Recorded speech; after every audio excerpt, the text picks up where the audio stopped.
Assalamualaikum warahmatullahi wabarakatuh. Perkenalkan, nama saya Rizwan Paung, tenaga administrasi sekolah dari SMA Negeri 11 Kota Jambi, sekaligus operator sekolah ya.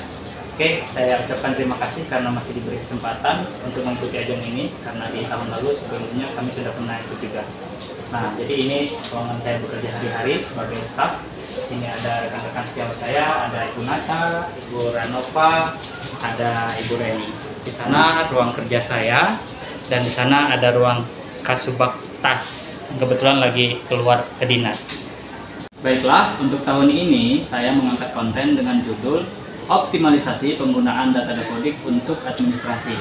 Pada dasarnya ada banyak sekali ya penggunaan data dapodik ini yang bisa kita pakai di domestik kita atau di lokal kita untuk menunjang administrasi. Tapi kali ini saya akan berfokus untuk dua kasus mungkin ya. Iya, memang benar dua kasus, yaitu pembuatan buku induk siswa dan suplai data untuk ujian sekolah. Nah, kebetulan di sekolah kami ada aplikasi ujian sekolah berbasis Android namanya Apsis.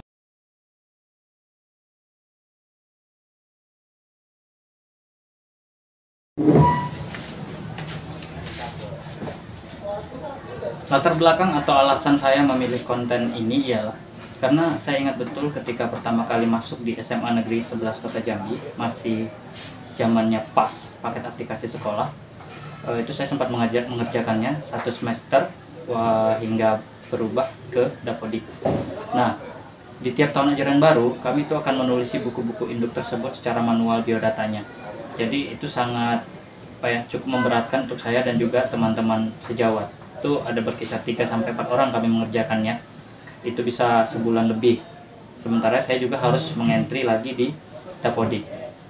3 atau 4 tahun berjalan seperti itu hingga akhirnya saya putuskan bertanya ke KTU yang waktu itu menjabat. Kebetulan sekarang sudah almarhum dan diperbolehkan dengan versi cetak. Akhirnya di tahun berikutnya saya gunakan data dapodik yang sudah saya punya, karena kebetulan saya lihat isinya sama apa yang ada di buku induk dan data dapodik tersebut. Lalu saya buat dengan versi cetak setelah disetujui oleh KTU dan kepala sekolah yang menjabat saat itu. Nah, kalau untuk aplikasi ujian, kami punya aplikasi ujian yang kebetulan, tapi itu bukan saya yang buat, beli. Memang beli ya dari seorang teman. Nah, itu juga kami gunakan datanya. Tapi kalau di situ hanya fasilitas impor kan.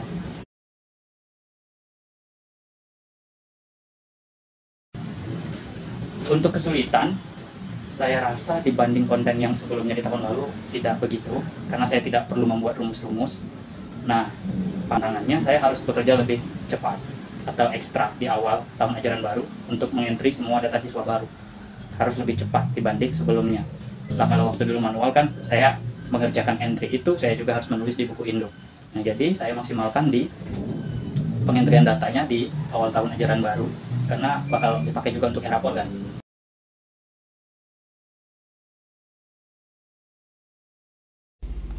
Baiklah, jadi di sini saya akan menjelaskan langkah-langkah atau aksi yang saya lakukan untuk membuat proyek ini. Nah, yang pertama seperti yang saya katakan di kesulitan tadi atau tantangannya ialah pastikan data-data yang ada di dapodik ini untuk peserta didik sudah baik atau fix, baru kita bisa download semua data peserta didik di sini. Ya, sengaja data saya sembunyikan karena untuk ke YouTube biasanya bisa di blok berkenaan dengan pendataan, jadi saya tidak menampilkan nama-nama. Nah, setelah kita download, katakanlah sudah kita download, nanti hasilnya bisa kita lihat di sini. Apa yang ada di peserta didik tadi, di data tadi kita susun sedemikian rupa sesuai kebutuhan yang akan kita tampilkan nanti di buku induk. Ya, misalnya seperti ini, semuanya kita taruh di sini, dan jangan lupa susun per kelas. Ya, jadi supaya nanti waktu ngeprint dia tetap rapi.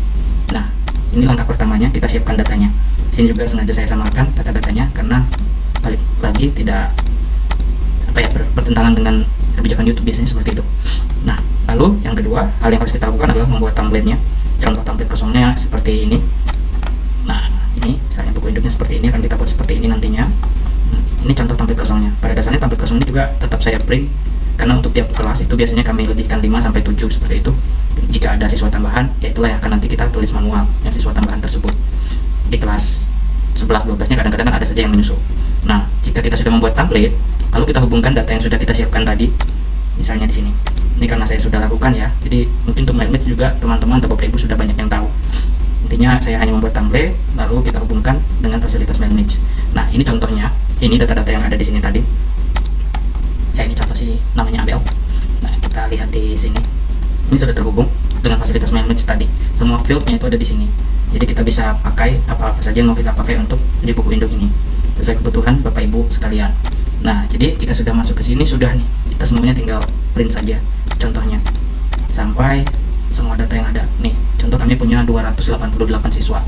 Nah, bisa saja kita langsung print sekaligus, atau mau di print per kelas, tinggal kita atur waktu ngeprintnya, misalnya mau dari nomor berapa sampai halaman berapa, seperti itu.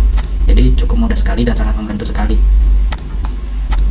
Nah, kalau untuk di keperluan ujian, itu paling kita hanya memakai, yang contohnya seperti ini. Ini saya tidak praktekkan di aplikasinya ya, karena aplikasi kami itu ada di server.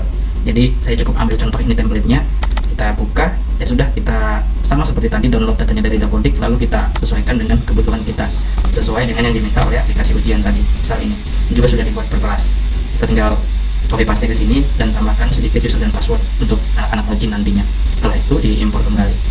Kalau yang untuk ujian mungkin tidak begitu sulit ya. Nah, yang buku induk ini yang mungkin ada sebagian Bapak Ibu dan teman-teman yang belum mengetahuinya, caranya ya seperti ini. Yang penting intinya di MyMage-nya nanti dia terhubung. Nah, jadi kita kembali ke buku induk. Ini contoh buku induk yang saya buat. Ini yang tahun ajaran 2021. Nah, 2020-2021. Nah, seperti sekarang ini, saya sudah mulai ngeprint itu buku induk untuk nanti dijilid seperti ini. Keuntungannya lebih kecil, lebih minimalis. Kalau yang sebelumnya besar dan harus kita tulis manual semuanya.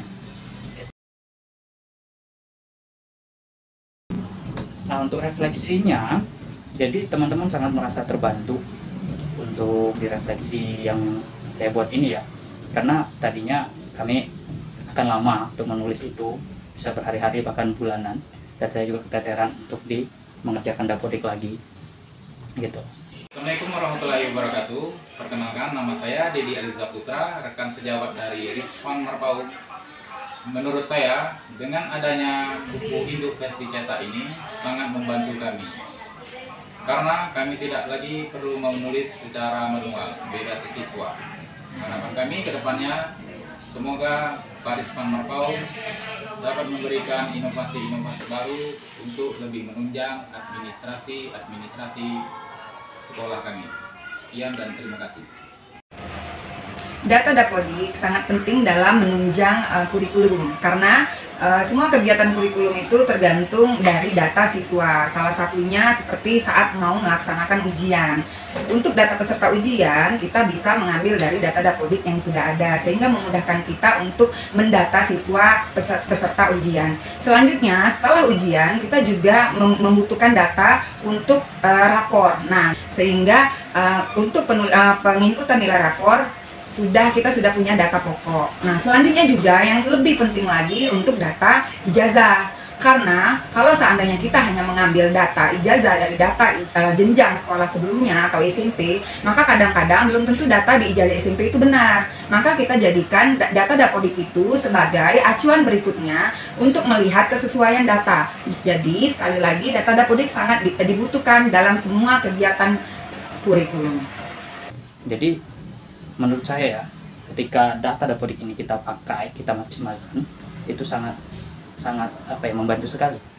Sangat membantu sekali. Kedepannya saya ingin untuk membuat ini menjadi persuratan. Jadi maksudnya cukup mencari mungkin NIS atau NIK kalau guru, lalu menjadi format surat gitu. Tinggal sediakan template suratnya saja. Ya, saya kira demikian tutorial konten yang bisa saya bagikan. Semoga bermanfaat. Dan inilah praktek baik dan inovasi yang saya lakukan. Terima kasih. Assalamualaikum warahmatullahi wabarakatuh.